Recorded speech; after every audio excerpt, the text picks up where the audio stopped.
Pulau Tomia, Kepulauan Wakatobi, Sulawesi Tenggara, tersimpan destinasi wisata alam dan sejarah yang tak boleh dilewatkan.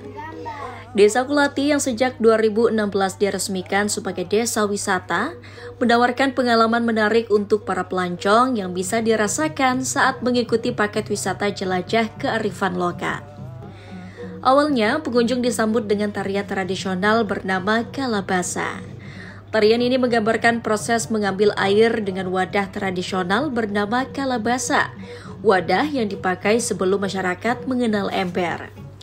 Biasanya para perempuan mengambil air bersama-sama yang diekspresikan dalam formasi tarian kalabasa.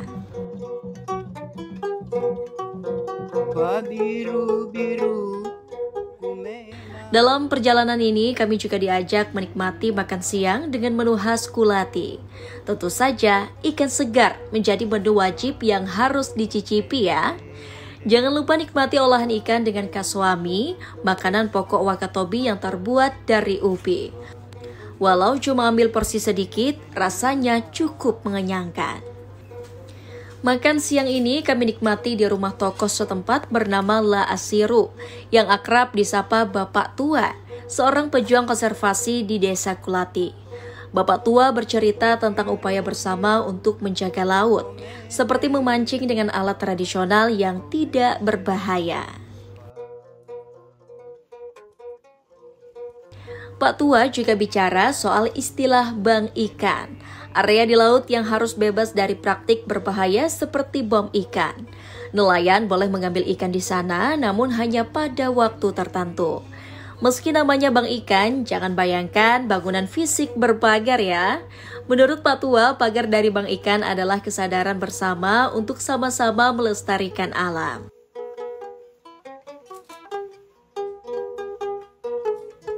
Tanpa kita pagar, tanpa kita bentengi dengan simen apa segala macam, maka ikan di situ tetap aman selama-lamanya. Kalau kita tidak lakukan tangkapan-tangkapan yang mengancam ikan itu tadi, seperti itu. Karena apa? Ikan ini seperti sama dengan manusia lah.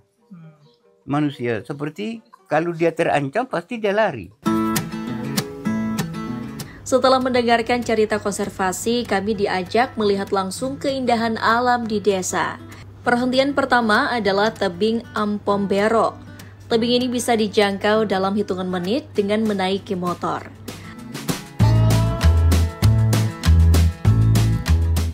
Dalam bahasa setempat, Pombero artinya melambaikan tangan. Istilah ini menjadi nama tebing sebab inilah titik di mana orang-orang berdiri dari ketinggian, menyambut atau melepas keluarga yang berlayar. Kapal yang lalu lalang memang bisa dilihat dari tebing ini. Biasanya kapal-kapal datang membawa barang dari Pulau Jawa yang nantinya dijual ke Papua.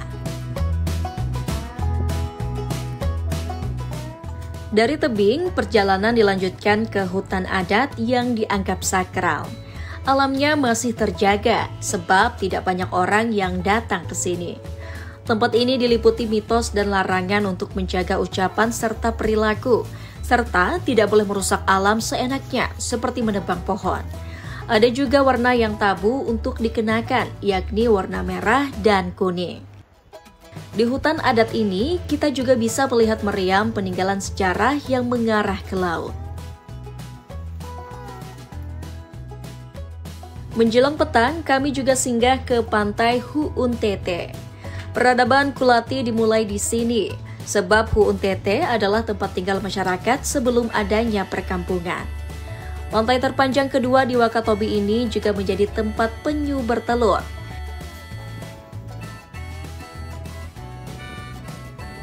Jika beruntung, Anda bisa melihat jejak penyu di pasir. Dari jejak ini bisa diidentifikasi bahwa ada penyu hijau yang sudah bertelur dan kembali ke laut. Mengenai kehidupan penyu di sini, masyarakat setempat sudah mendapatkan ilmu soal konservasi penyu dari sejumlah pihak, termasuk dari Balai Taman Nasional Wakatobi. Taman Nasional bersama dengan IKAN itu melakukan kegiatan peningkatan kapasitas untuk melatih atau memberikan bimbingan teknis bagaimana cara melakukan konservasi penyu, mulai dari penyelamatan, mengenali sarang mereka, jejak mereka, sampai akhirnya memberikan laporan kepada Taman Nasional mengenai penyu yang didapatkan. Liang Kuri-Kuri, atau dalam bahasa setempat artinya gua berwarna kekuning-kuningan, menjadi destinasi alam terakhir petang itu. Gua yang tidak terlalu besar ini bisa dijangkau dengan berjalan kaki lewat pantai saat air surut. Namun saat laut pasang, Liang Kuri-Kuri ini hanya bisa didatangi dengan menaiki kapal. Liang Kuri-Kuri punya peran penting bagi masyarakat karena jadi tempat persembunyian imbas pengeboman kapal Jepang oleh sekutu. Gua ini juga salah satu tempat yang dianggap sakral. Nyong Tomia, Ketua Kelompok Ekowisata Puasa Nuhada, menuturkan kesakralan tempat ini membuat tidak banyak orang dahulu berani masuk ke Liang Kuri-Kuri. Orang-orang pantang berkata dan berperilaku buruk di sini, termasuk mengambil atau merusak bagian dari gua karena diyakini akan terkena malapetaka. Kini, Liang Kuri-Kuri jadi salah satu tempat yang kerap didatangi warga Pulau Tomia, juga wisatawan domestik yang kebanyakan dari Pulau Jawa saat musim liburan tiba. Kebanyakan datangnya itu dari bulan Oktober sampai April, karena pada saat itu pada musim barat itu di sini tenang. Mau snorkelingnya dapat, mau divingnya dapat, kemudian menikmati pantai juga tidak. Sekarang masih agak kotor dari lamun-lamun karena dari imbas dari musim timur. Jadi kalau sudah musim barat itu dia insya Allah dia bersih, alhamdulillah bersih. Sehingga kita beraktivitasnya lebih nyaman, lebih indah, lebih apalagi kalau untuk wisata baharinya. Keindahan tebing Ampombero hingga Liang Kuri-Kuri bisa ditelusuri lewat paket jelajah kearifan lokal Desa Kulati yang uji cobanya berlangsung pada 19 hingga 20 September lalu. Didampingi Yayasan Konservasi Alam Nusantara dan Balai Taman Nasional Wakatobi. Saat berwisata ke Wakatobi, jangan lupa mampir ke Desa Kulati ya. Dari Wakatobi, Sulawesi Tenggara, Ranin Yuniar, Kantor Berita Antara, mewartakan.